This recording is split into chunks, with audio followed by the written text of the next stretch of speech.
global platform now that Caitlin will have coming into the professional ranks. So it's really a great time to be in basketball. Caitlin Clark is clearly a catalyst for a business that was, and let's be honest, Caitlin to some degree financially saved the WNBA. It was hemorrhaging money for years. To build, you have to scale, and ultimately expansion had always been on my list. But we didn't want to rush into it because we wanted new owners, like new ownership groups. Anyone who knows sports here knows, like, it's a slog to be a sports owner. How would you stop Caitlin Clark, your most valuable asset, from joining a competitor? The NBA gave the world an answer to this question just hours ago, and since then, everyone has been enamored with Caitlin Clark, a name that is synonymous with basketball brilliance. Hi, Caitlin. Hey, what's up, Caitlin? Hey, Caitlin. It's Caitlin Clark. Famous for her remarkable range and fierce competition after being chosen by the Indiana Fever select Caitlin Clark, University of Iowa. However, new reports suggest that Clark might choose to leave the WNBA and travel to Europe in order to chase the lucrative contracts that are waiting for her. Nevertheless, the WNBA is now prepared to make an unprecedented offer of an ownership stake. It was anticipated that Caitlin Clark's entrance at the WNBA would serve as a game-changer for the Indiana Fever, who wished to keep her on U.S. soil. I actually looked up how much the tickets were going for. I kind of cut that price in half. Sites like SeatGeek are charging hundreds and thousands for a seat at Carver Hawkeye. She says the attention for the sport has grown a lot in the 15 years she's been a super fan. Following an amazing college career in which she broke attendance records and drew millions of viewers, the WNBA saw Clark as their golden ticket. Her ability to draw super fan crowds increased television viewership and attendance to levels never seen by the league before made her the most anticipated rookie in recent WNBA history. The Indiana Fever, who struggled with attendance and performance, saw a sharp decline in their numbers after choosing Clark. And the Fever are going to be over 200,000 higher than the next highest total attendance in league history. Clarkonomics, my friend. During her college years, during her first season in the league, Clark's games became must-watch events, resulting in some of the most viewed games in women's basketball history and an almost four-fold increase in Indiana Fever attendance.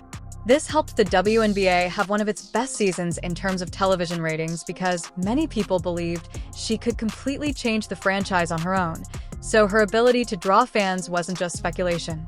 Getting more and more people, and it's getting bigger, it's getting louder, and it's a very fun environment to be in. Caitlin Clark was more than just a player for the WNBA. She was a beacon for the future.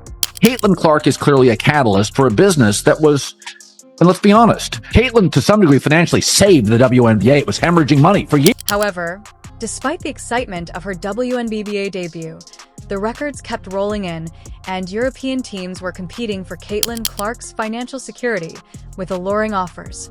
Europe has a lengthy history of luring top NBA players with higher salaries and fiercer competition, which was a big lure. Players like Diana Taurasi and Breanna Stewart have openly discussed how their financial security came from playing in Europe.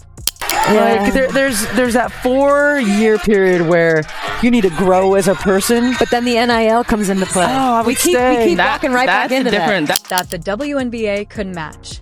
When Clark saw these opportunities, she began considering sending her skills across the Atlantic because of the glaring cost difference, which allows players to accept contracts from European teams that are higher than what the WNBA currently offers, increasing their earning potential. 500,000, $1 million off your NIL? Are you staying? In reference to Caitlin Clark, given the actual ownership stake and the potential loss of Caitlin Clark to Europe offers her not only the chance to protect her financial future, but also the chance to compete globally and make a good living with several elite European teams that appear to be offering millions. In a bold move that acknowledged her importance to the league's future ownership, the WNBA gave Clark a stake in the Indiana Fever, forcing her to choose between playing in the league at home for less money or moving to Europe and earning more. This decision was unprecedented in women's sports. The Charlotte Hornets ownership by Michael Jordan offers a player and ownership stake at such a young age, which is unprecedented but demonstrates how much the WNBA values Clark and recognizes her ability to influence women's basketball in the future. Normally, stakes are reserved for seasoned athletes nearing the end of their careers or for people with significant business endeavors. The league and the Fever's ownership group see Clark as a long-term investment, and if she stays, she will not only play for the Fever sports teams, but also be involved in the team's financial decisions. Their value has skyrocketed due to their long-term strategy and growth over the past 5 years, which has been propelled by a rise in media rights agreements. Expansion of sponsorship and fan interaction worldwide, the WNBA's growth, and the overall rise in popularity of sports, the NBA, NFL, and European football leagues are where this development is most visible, but other leagues, like the WNBA, have also seen considerable increases in franchise values over the last 5 years, while NFL team valuations have increased by over 40%. Because of the new media deal and primarily because of CeCe's arrival, the MLB has grown by more than 42% and the NHL by more than 50%.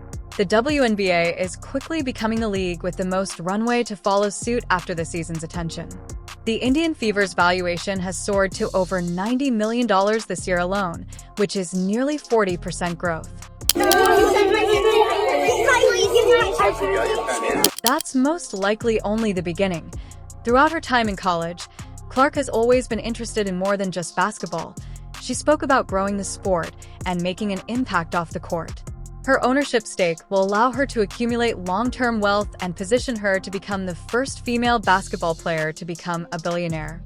She would join Impact Elite, which is exclusive to Serena Williams as the only female athlete to become the greatest of all time in their sport and amass hundreds of millions of dollars in net worth.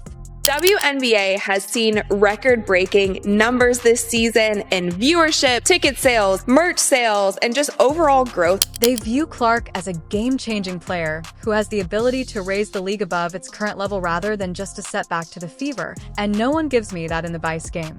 I wish the WNBA stakes could be higher because this ownership share gives her the chance to actually influence how a team is managed and has the potential to affect not only the Fever, but the entire WNBA. The WNBA would have missed an opportunity to grow its fan base if she had left for Europe. Half-day viewership, which is up 400% to 40%. Between ticket sales, which is up 93% to 16%. Between regular game viewership, which is up 180% to 20%. What Caitlin Clark has done is grown the WNBA exponentially. Acquire more lucrative sponsorships and broaden its global exposure in a league with low television viewership. Clark's arrival might boost viewership, which is now rising to levels the WNBA has never seen before thanks to these significant players. Clark's long-term participation would guarantee the league's growth. Nobody gives me the advice I need to succeed in professional sports, Caitlin. For Oza Wilson, who has dedicated herself to building her personal and professional brand within the league, giving her an ownership stake is about more than just keeping a good player in the league. It's about securing the league's future. Wilson and other NBA veterans may also see this deal as a sign that league dynamics are changing, giving younger players like Clark significant media attention and fanfare stakes like Michael may start to get special treatment in terms of endorsements and opportunities, which could cause division in the rooms. Nitpicking every single thing I do, and I know I want to, help this franchise get even better, help my teammates get even better, be better for my teammates, and I know there's a lot of room for me. Since veteran players believe their accomplishments are being overshadowed by the promise of young stars, Clark's offer would set a precedent that future generations of players could expect, thereby making veterans feel undervalued or left behind. This kind of agreement would put Clark in a special position inside the WNBA, providing her with both long-term financial stability and a voice in the Fever's business decisions. For someone like Wilson, who has gained respect and recognition for years of hard work, seeing a rookie get such opportunities could cause friction. It also signals a shift in the league's values for its younger, marketable players in comparison to its more seasoned veterans. Not following after Caitlin Clark's been eliminated, and they're not into the league because they're conditioned by the league and The offer of an ownership interest ultimately represents the NBA's effort to retain its most marketable talent and Caitlin Clark's growing fame, even though players like A.A. Wilson may feel jealous and irritated by this decision. final WNBA playoff game. 2.5 million viewers. Appreciate you. And I think that what she has done for women's basketball especially in this country, has been phenomenal. There is no woman, no matter how great you were as a player, Cheryl swoops. Because it draws attention to a change in the league structure wherein even seasoned champions may not receive the same opportunities as centered stars due to younger media. All eyes are on Caitlin Clark. Will she accept the NBA's historic offer and join the Indiana Fever as a part owner, or will she travel to Europe like many others have done in an attempt to obtain more money up front? This unprecedented deal is likely to have an impact on the league as a whole and could potentially cause tensions among the top players. Her playing basketball right now is a miracle. Some of the fans that were unhappy with her one play, a defensive play, called for that same tumor for her. If Clark stays, she becomes a trailblazer and the first player owner in WNBA history. But if she leaves, it will raise even more questions about the league's ability to retain its stars. For Clark, this decision could change the course of women's basketball because it involves more than just basketball. It involves the legacy she wishes to leave behind. Caitlin Clark is in charge of the WNBA's destiny in any event. Do you believe she will accept the ownership stake and stay in the WNBA, or will she please leave your thoughts in the space provided for comments below? And don't forget to press the bell for more, like, and subscribe.